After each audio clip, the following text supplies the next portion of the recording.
So joining us today, first and foremost, we have the National Hurricane Center Director, Dr. Michael Brennan. He's with us, followed by Robert Saman, and he is our FEMA Regional Administrator from Region 4.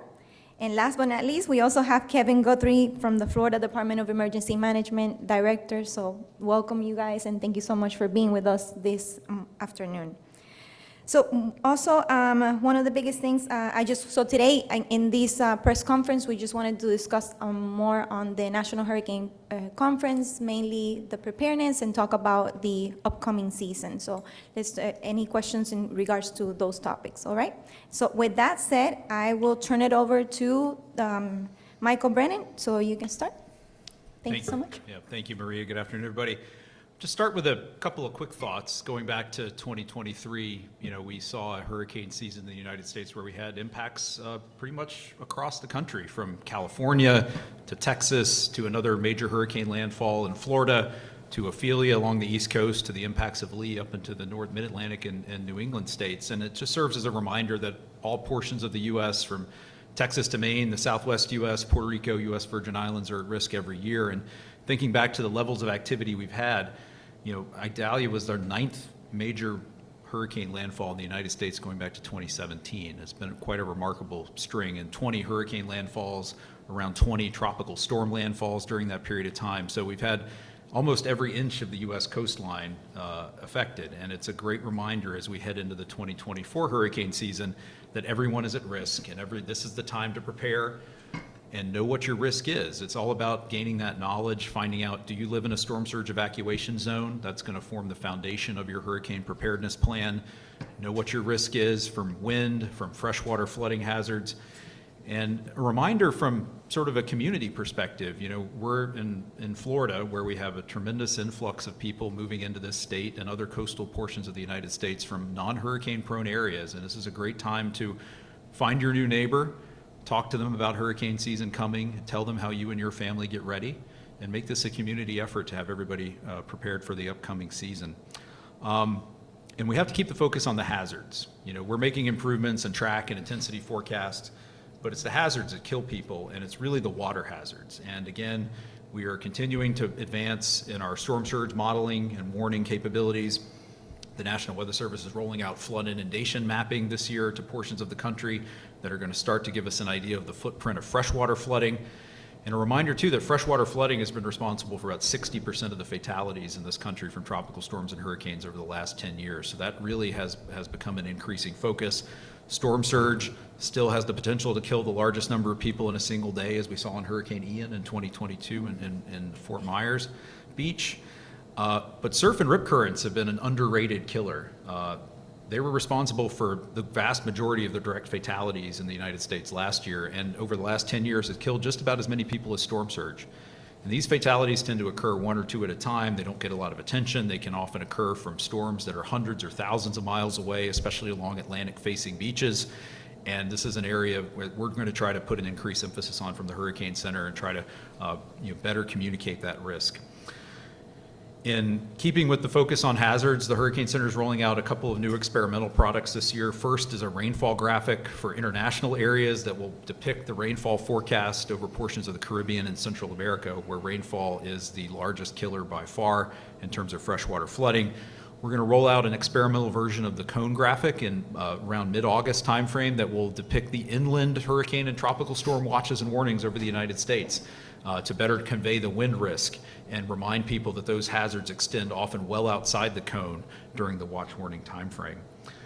And I know we're going to hear a lot about the seasonal forecast. I've gotten a lot of questions about what that looks like for 2024. Everyone knows that it seems likely that we're heading towards a La Nina. We have a warm Atlantic basin, but I would just remind folks that regardless of what the seasonal forecast is, everybody has to be prepared every year. And it's our role at this conference is a great example of the partnership from the meteorological community through the emergency management community at the federal and state and local levels, that it's our responsibility to convey that to people, that they have to be ready every year and be ready. And this is the time to start thinking about your hurricane plan for 2024 and be ready for the upcoming season. So with that, I'll conclude, and I'll turn it over to Robert from FEMA Region 4. Thank you. So as you heard, we're anticipating a highly active 2024 season, and we're here to remind everybody that it's time to get prepared. So that was a great lead-in from Dr. Brennan. We want you to prepare yourselves. We want you to prepare your families. We want you to prepare your communities. The people that you love and care about, give them a call, talk to them about, what does it mean to be prepared this hurricane season. It's about this partnership, and I can't emphasize that enough. A conference like this, it gets all of us together on the same page before a storm strikes, which is the time to have these kinds of conversations. And I get to work with a great group of emergency management professionals at the federal, state, tribal, local government levels. It's quite phenomenal. We can talk all day about how many storms we think it's going to be, but it only takes one to potentially impact us. I think of personal experience. I grew up just up the road in Daytona Beach, and I remember as a kid my mother taking us across the street to the grocery store when we saw those hurricane watches, tropical storm watches. We went and got our food, water, batteries, filled up the gas tank of the car in case we needed to evacuate. It's funny, all these years later, the basics and the fundamentals haven't changed. The technology's changed, we have better warning, and the tools have changed, we have better tools, but the basics are there. And so basically I want to hit on three things that we would like for you to do. Number one is know your risk. Go to your local emergency management website. FloridaDisaster.org, if you're in Florida, is a great resource to understand what your risk is. Dr. Brennan mentioned it's not just about winds, it's not just about the tornadoes and the severe weather, it's also about the water and about the storm surge. So go to those local EMA websites to better understand what the risk is. Know what evacuation zone you're in and how you would evacuate if that became necessary. The other thing I wanted to mention is it's important to make a plan, and we've got a lot of great resources on making a plan. First, encourage you to download the FEMA app, which has all sorts of tools available. Ready.gov has a template that's fillable based on whatever your family's needs are. You can go in, fill out the form, and it actually exports it to you in a PDF. So it's a really neat tool. The other thing is, as part of the planning, is get an insurance checkup. Talk to your insurance agent and better understand what coverages do I have. Most people don't realize that not everything is covered. Sometimes the wind isn't covered. A lot of times flooding is not covered as part of those standard policies. It takes just 1 inch of water in your home to cause $25,000 or more in damage. So flood insurance is super important when we get into hurricane season. The other thing that's important about insurance is, generally speaking, it takes about 30 days for insurance policies to take effect. So again, now's the time to be thinking about what coverages do I need. On flood insurance, it'd be great if you went to floodsmart.gov. Where all sorts of resources in terms of where you can get good flood insurance information, or talk to your local insurance adjuster. And then lastly, most importantly, take action. So now you've got your plan, you've checked on your insurance, you've done all those things. Put that plan into place. Build your readiness kit, both the things that you think you might need at home post-storm, a go kit for if you have to evacuate, figure out where it is you're going to go, talk to your family and friends. The other thing that's really important in terms of taking action, and it's the last thing I want to hit on, is please evacuate if you're told to do so. I got to tell you, it's heartbreaking to see for all of us when folks are impacted by these storms and don't evacuate, and families lose loved ones when people don't evacuate. I think it's really, really important and critical to evacuate if told to do so. And along those lines, last thing I'll mention is don't feel like you don't have the resources to evacuate. Reach out and talk to your local county emergency management and figure out, let them know what your situation is. We want to make sure that you get out of harm's way. So with that, I'll turn it over to Director Guthrie, who's a great partner at Florida Division of Emergency Management. Thank you, Robert. Thank you, Mike. Thank you for all being here today. I'm just going to pick up where Robert left off and start talking about something we at the division are going to be doing a lot this year on, and we're partnering with the National Hurricane Center on this, as well as local TV meteorologists. We're going to do our second annual meteorology summit for National Weather Service, National Hurricane Center, local meteorologists, and our state meteorologists. But I say all that to say that in prelude to, we have got to tell the story about why people need to evacuate. Hurricane Ian, what I heard, I was there for 77 days, and what I heard more than anything else of that disaster was, well, it wasn't like Irma and it wasn't like Charlie. Well, then we need to start telling that before the disaster ever hits, and we need to tell them the difference. And I'll use an example of that. And again, I've talked about this with Mike in the past. If we know that a storm like Ian is coming, and the approach is completely different than Hurricane Irma, which is what I heard a lot of. Irma went over the South Florida Everglades. That is a nature-based solution to bringing down storm surge. We still had rising water all through Everglades City and so on, but we had some natural-based solutions to actually bring the storm surge down. The only thing that stood in the path of Ian was Fort Myers Beach, Sanibel Island. So that's where that 12 to 15 foot of storm surge came in, I think maybe even up to 18 feet if I remember correctly. It was just all frontal, residential, no natural barriers out there, nothing to get in its path. So we've got to be able to tell that. And then the difference between Hurricane Ian and Hurricane Charlie, which was on a very, very similar path, you could put 3 Charlies inside of Ian. So we've got to tell that information before that happens. You know, as I see here at a press conference with our news media partners, we need news directors to know that we can't tell that story in 15 seconds. We've got to have a little bit longer soundbite to be able to tell that particular information, and that's very important. The second thing I want to talk about, picking up on the 2 esteemed gentlemen to my right, is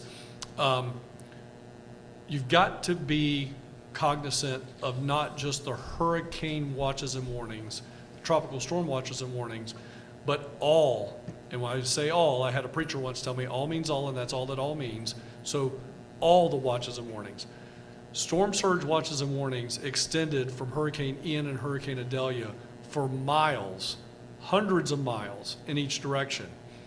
I remember Ken Graham, when he was the director at the National Hurricane Center, he had to, and I tell this story, I give credit to Ken, but he had to have a conversation with the soccer coach, I believe it was, at West Gulf Coast University, where his daughters play soccer, and said, look, I'm 7 foot tall. The storm surge is going to be 6 foot.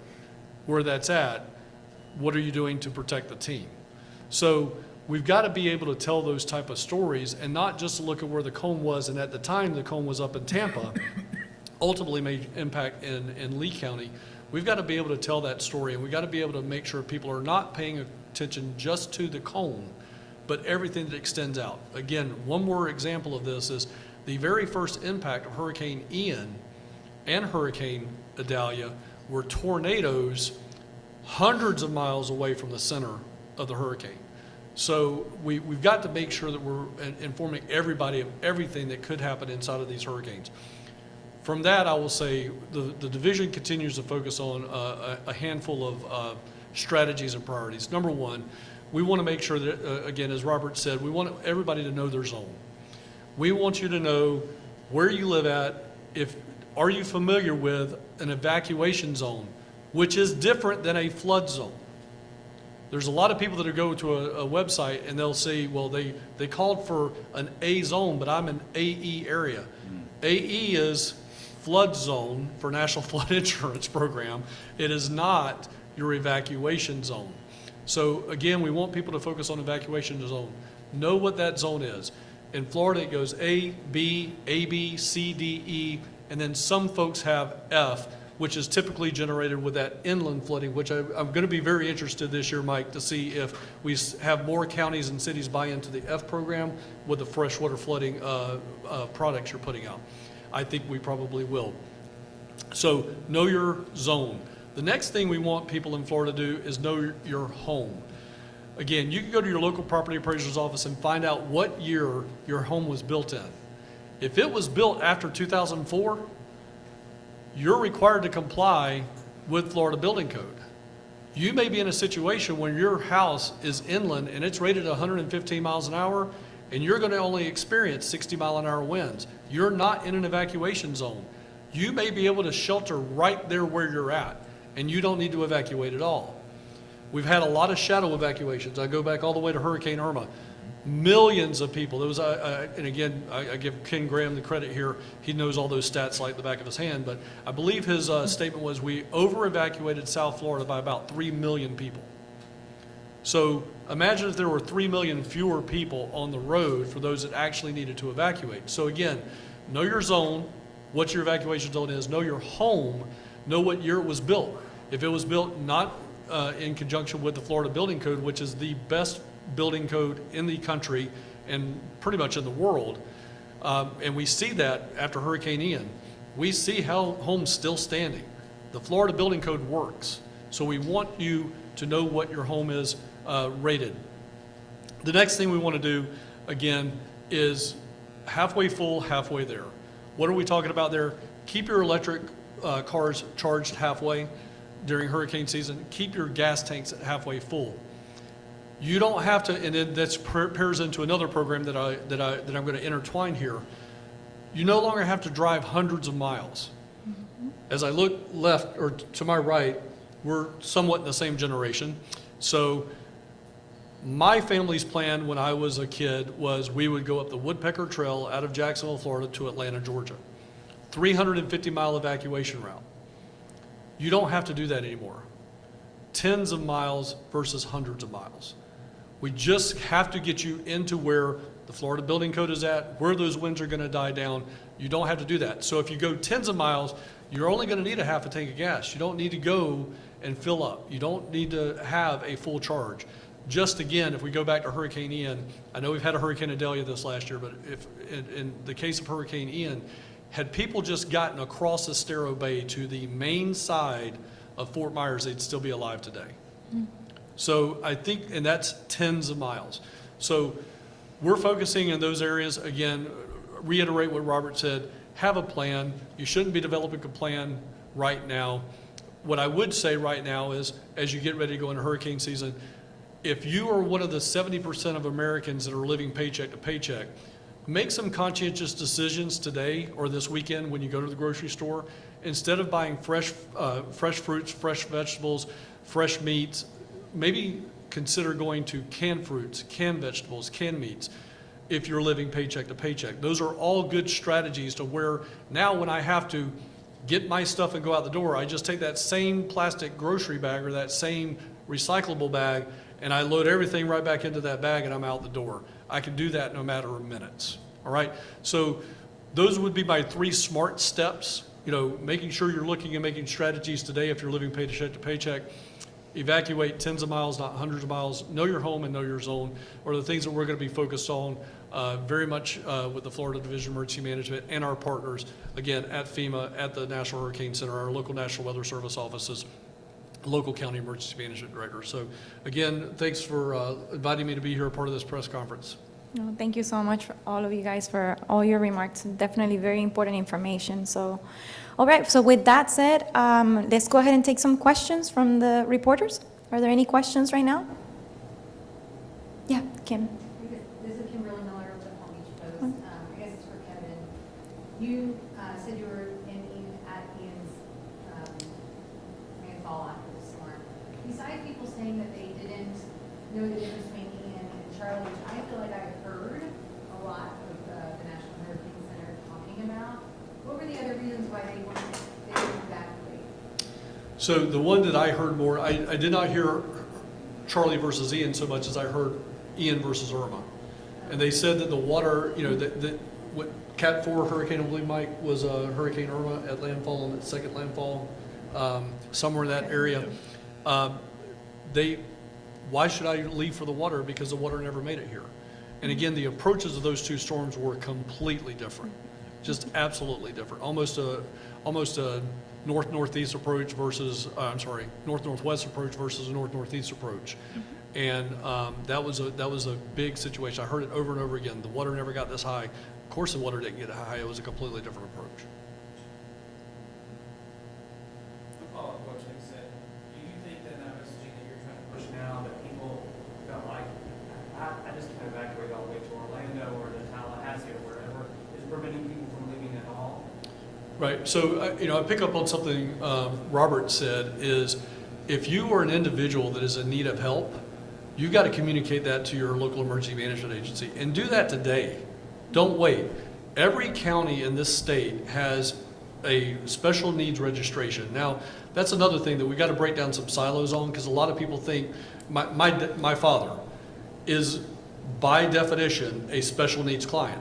You talk to my dad, he'll tell you he doesn't have any special needs. So we've got to redefine that. And we got to make sure it's not a label that people feel like they're falling underneath an ADA capacity or something like that. But if you have an oxygen tank, you're an ADA, you're a special needs or functional needs client. If you are on kidney dialysis, you're a functional needs client. My father, his is all pulmonary and respiratory. He's a special needs client. But regardless of all of that, if you're a person that's disadvantaged for transportation, I came from 3 local government jurisdictions before I came into this. We had a plan that we were going to use every school bus stop to go around and pick people up in their neighborhoods. If you knew where that was at, and I guarantee you, probably 90% of the coastal counties in this state still have a plan to go neighborhood by neighborhood and pick people up. We don't necessarily do a really good job of telling people that. And again, we got to do a better job there. So if you're transportation deficient, if you're special needs dependent, there are programs today in these counties, but that's handled at the local level. We need them to engage. A lot of people don't know the difference between FEMA and FDEM. We're just all FEMA, right? But there's local emergency managers that have a very, very local, specific role to ensure the safety of their citizens, which includes evacuation. Go ahead, Arthur. Stuart from KHOU in Houston, for Director Brennan. Can you talk a little bit more specifically about the updates and specifically the tools that you guys will be using this season and the messaging that we're going to see on our end that we then need to spit back out? Yeah, I mentioned a couple of the new experimental products, that are focused on rainfall and the experimental cone that's going to, better depict the full wind risk, especially the case here in Florida, where during Ian, almost the entire Florida peninsula was under some sort of tropical storm or hurricane watch or warning.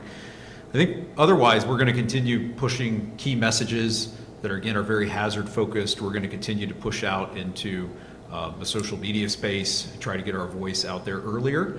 I think one thing I want to mention is this is part of the preparation aspect of this is find your trusted sources of information now before hurricane season starts. Find your trusted local broadcast meteorologist, your local government officials. Follow them on social media so that when you have a storm threat in your area, you know where to go to get reliable and accurate information. And that's becoming more and more important with each passing day in the environment we live in. There's lots of information out there. You need to be able to find out and figure out what's reliable and what's accurate. Other preparations we're making for this season, we're implementing updated versions of our new hurricane analysis and forecast system models later this season that have shown pretty significant improvements in forecasting tracks, also some improvements in forecasting intensity. We're making progress in forecasting rapid intensification. We were very successful in forecasting Idalia's rapid strengthening, and that helps to set that expectation, especially, again, for Florida and the Gulf Coast. The most powerful hurricanes form and make landfall within about 3 or 4 days, and they all rapidly intensify. So being able to level set those expectations for what those hazards are going to be, from the very first forecast with Idalia, we were able to do that very successfully, and there were no storm surge fatalities in Idalia. And that's a pretty successful story, and we want to replicate. We're not perfect at forecasting rapid intensification. There's still challenges in the timing and just how strong it's going to be, but we are making progress, and we're making forecasts we did not make 10 or 15 years ago. Yeah, Jessica. Hi, I'm Jessica from Fox 35.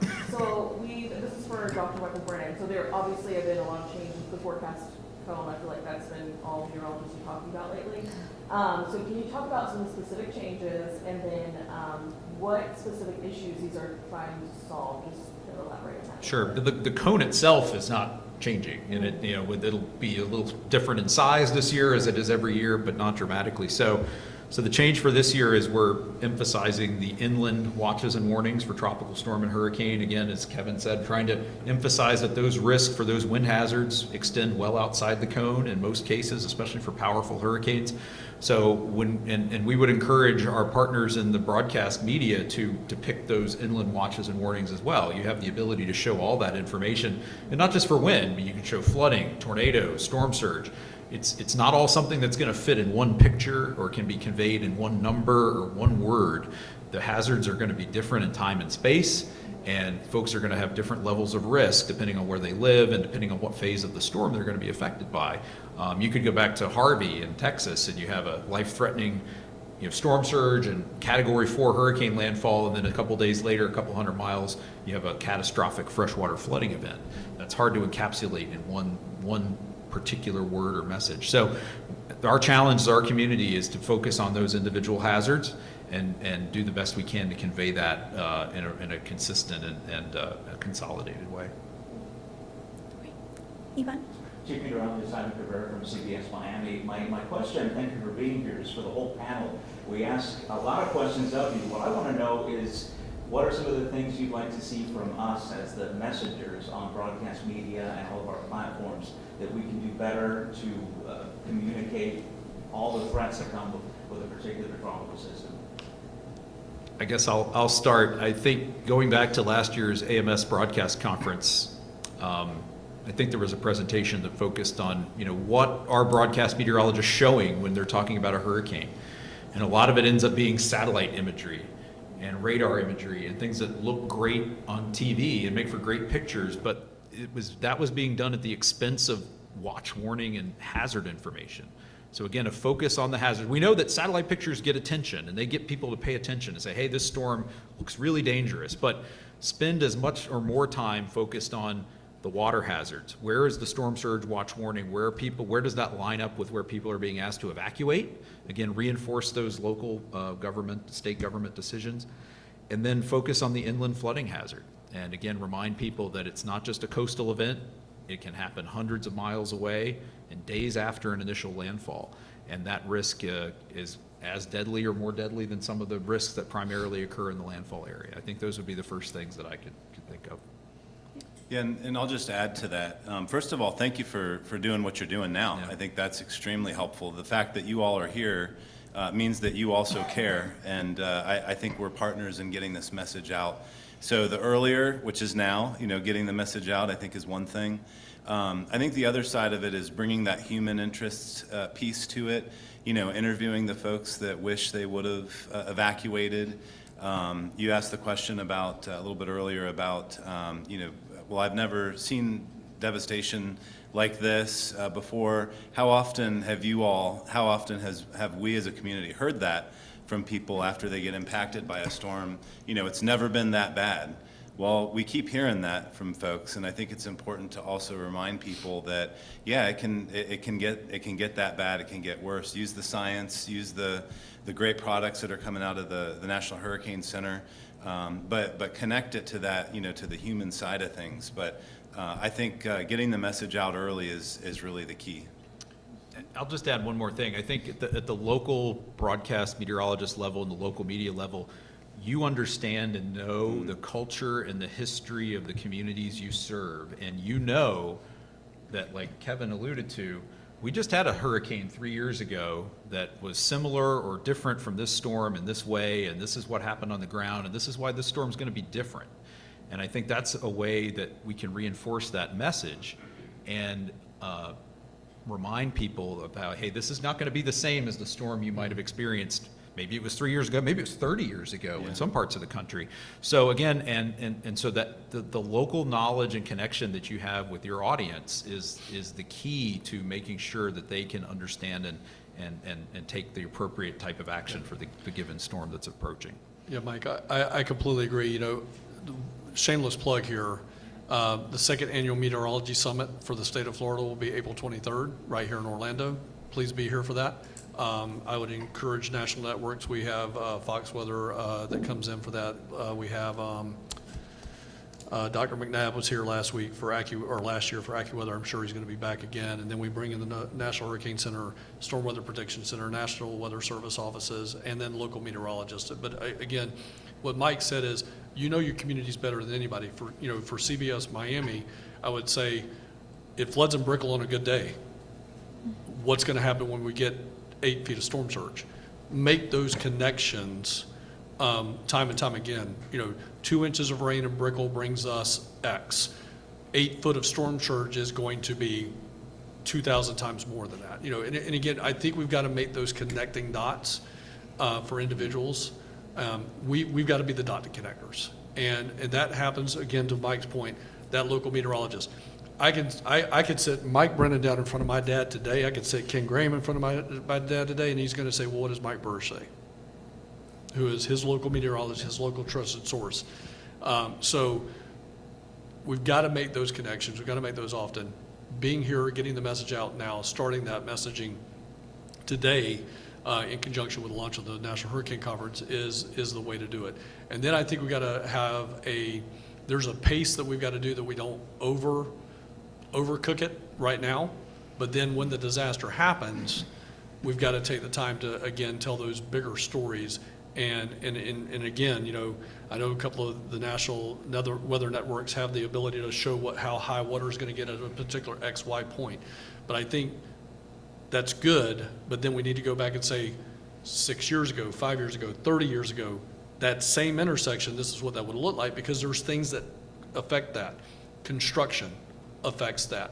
Housing development affects that.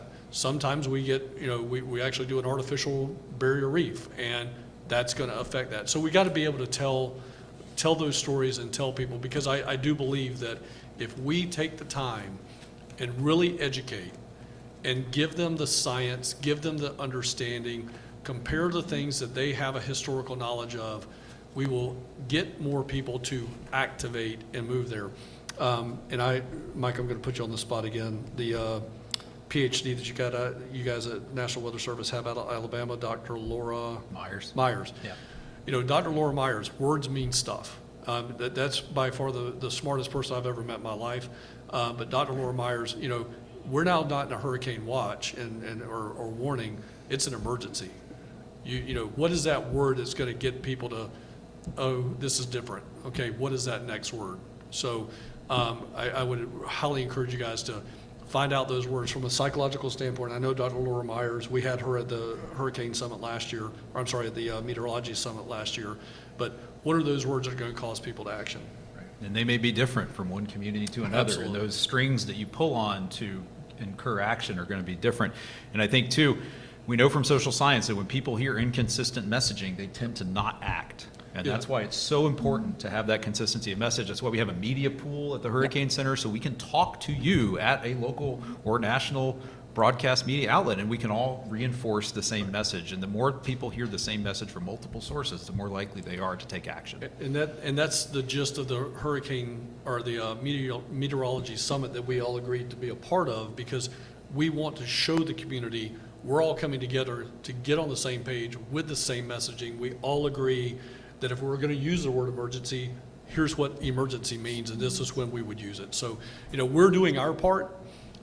We want to educate the individuals, but we want the community to do their part and be prepared. But if we call for that evacuation, as Robert said, you need to evacuate, you need to go.